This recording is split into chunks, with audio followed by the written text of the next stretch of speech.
Are you looking to start the carnivore diet? Confused by all the information that's out there on what you can expect when you're first starting? Hey friends, welcome back to the channel. I'm Kevin and this is Alice, and our channel is all about living a healthy and sustainable low-carb lifestyle. In today's video, we're going to be going through our top 10 tips for transitioning to an animal-based diet based on our experience. Now, before we get into it, we'd really appreciate it if you could smash the like and subscribe button, hit the notification bell so you can be first to be notified whenever we have a new video or a recipe. It really helps us spread our message and allows us to help as many people as possible. Now, the first tip we have is that you have to first decide what kind of carnivore you want to be. Not all carnivores are made equal. There are some carnivores that only eat beef, salt, and water. That's what I would call a strict carnivore. And then there are those that are a little bit more relaxed and follow the principles of the keto diet a little bit more, which means that they allow themselves some more seasonings, keto-friendly sauces, occasionally other low-carb friendly foods like avocado or coffee, while still getting the majority of their nutrition from meat. You also have to decide what your stance is going to be on fruit, because some animal-based diets do eat fruit and carbs and some don't. Now, I don't think there is a right or wrong when it comes to how strict you want to be. It really just comes down to your beliefs and your lifestyle. At the end of the day, we all go on this diet for different reasons, whether it be for weight loss or for autoimmune issues. And I do think that there's some degree of experimentation that naturally comes along with this diet in figuring out what works best for you, because everyone's body will respond differently to this diet. The second tip is to take electrolytes. Now, in the first 3 days of carnivore, you will likely lose a lot of electrolytes and water, which is completely normal. And because of this electrolyte loss, you may feel a bit sluggish and not like yourself. Your body is shedding a lot of water. The three main types of electrolytes are potassium, sodium, and magnesium. Our tip here is to supplement with electrolytes that contain these three minerals. You also want to make sure you're getting enough salt. We are led to believe that salt is bad for us and that it can cause high blood pressure and heart attacks. When your insulin drops in a low-carb diet, your body's need for sodium does increase. It is also very important to make sure you're not dehydrated in general. So if you're thirsty, then make sure you're drinking enough water. Okay, moving on to tip number 3. If you are transitioning from a high-carb standard American diet to carnivore, you do have to understand that you will go through a withdrawal process, which is also called keto flu, which is basically how your body responds to burning fat instead of carbs. Some people say this withdrawal period takes a few days, others say it takes a few weeks. Everyone's experiences and symptoms will be different. For myself, it actually took about 6 weeks for me to feel fully comfortable and fat adapted when I was coming off of a high carb diet. Now, do understand that if you eat a lot of processed carbs, your body is basically coming off of a drug. And there are both mental and physical symptoms that you will experience as a part of this transition process. Now, this is probably the hardest part of the diet, but I promise you that you will feel better once your body and your mind are used to eating this way. Tip number 4, transitioning from keto to carnivore.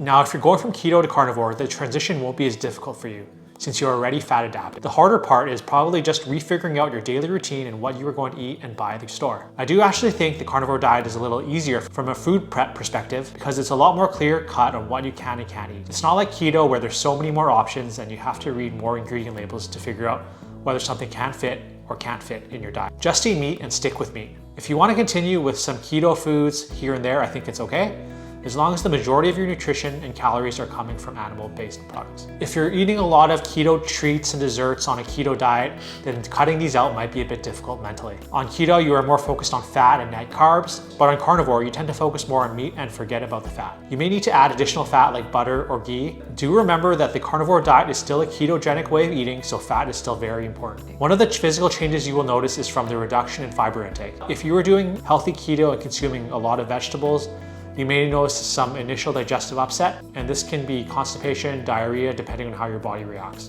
Okay, moving on to tip number 5, and that is to increase the amount of fat that you're consuming slowly. You may have to take bile salts or digestive enzymes to help with this process. Now, if you were on a high carb diet previously, it does take a while for your gut to adapt to being on a high fat diet. And for this reason, we do recommend taking this process slowly if you're experiencing a lot of digestive upset. You may want to even try bile salts or digestive enzymes to help your body break down fat. That's what Kevin did, and he found it really helpful for him.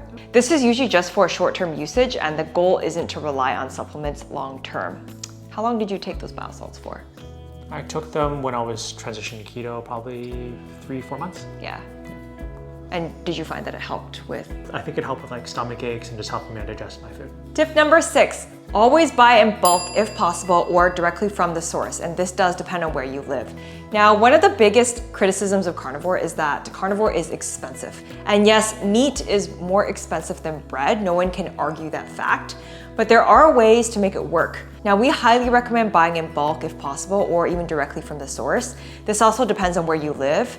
We live in Canada in a major city, and we've compared all of our purchasing options for meat. And basically Costco is the best place for us to save time and money. Now, if you live in a more remote area, then it's possible that buying directly from a farmer might be your best option.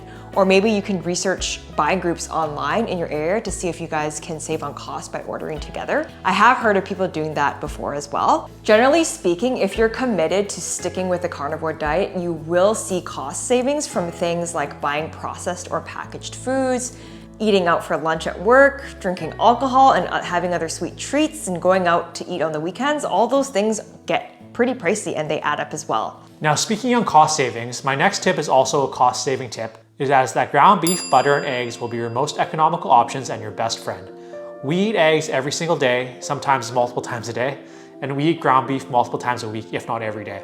Ground beef and eggs just cook very quickly, are super versatile, and can be prepared anytime. You can make meatballs, you can make taco bowls or cheeseburger bowls, you can make meatloaf, or just saute the beef itself plain. For the eggs, you can scramble them, poach them, sunny side up, over easy, over medium, and you can add them to any type of meat as a side if you want the extra protein and fat. Besides steak, a lot of carnivore-friendly foods do take a lot of time to cook.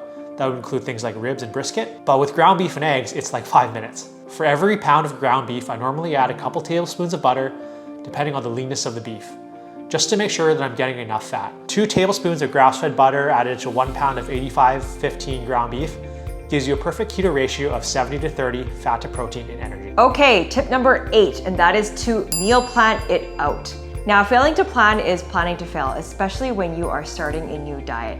I highly recommend planning out at least a couple of days of meals for yourself and committing to those meals rather than winging it. If you wing it, you're much more likely to fail than if you actually dedicate yourself to a plan for a few days. Now, whether that means meal prepping on a Sunday night and cooking things up in big batches, or just even using the Notes app on your phone to plan out what your meals are gonna be for the next few days, it doesn't matter.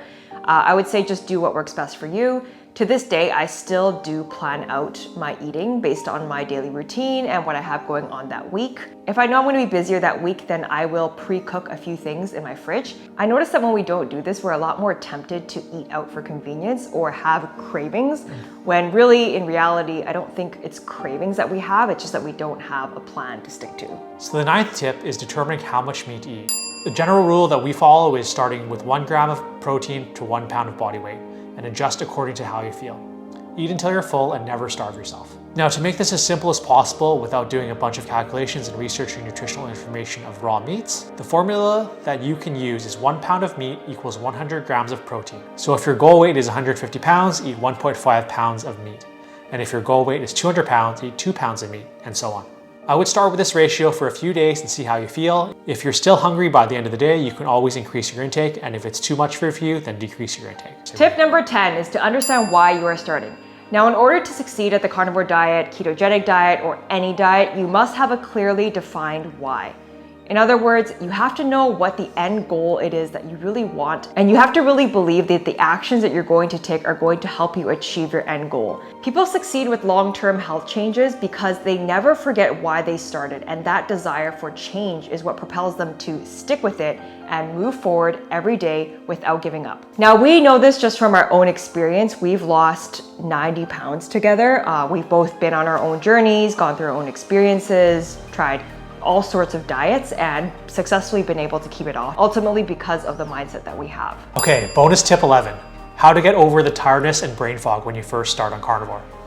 Now, carbs are converted to energy much more efficiently than fat or protein. This is why when you eat sugar or white bread, you instantly feel a high or a surge of energy. Now, when you're transitioning to a low carb, high fat diet like carnivore or keto, your body does need time to be fat adapted, and this doesn't happen overnight. This is why people often get tired or brain fog. Again, you're literally teaching your body to come off a drug, and it does take time for you to adapt to these new energy levels. Once you are fat adapted, I promise that you will start to see some of the benefits like increased focus, and cognition, and much more stable energy levels throughout the day, because you are not constantly spiking your glucose levels and going on these carbohydrate roller coasters. If you liked our video today, please remember to hit that like button, subscribe to our channel, and leave us a comment down below and let us know what tips that you might have for somebody who is new or looking to start a carnivore diet. Until next time.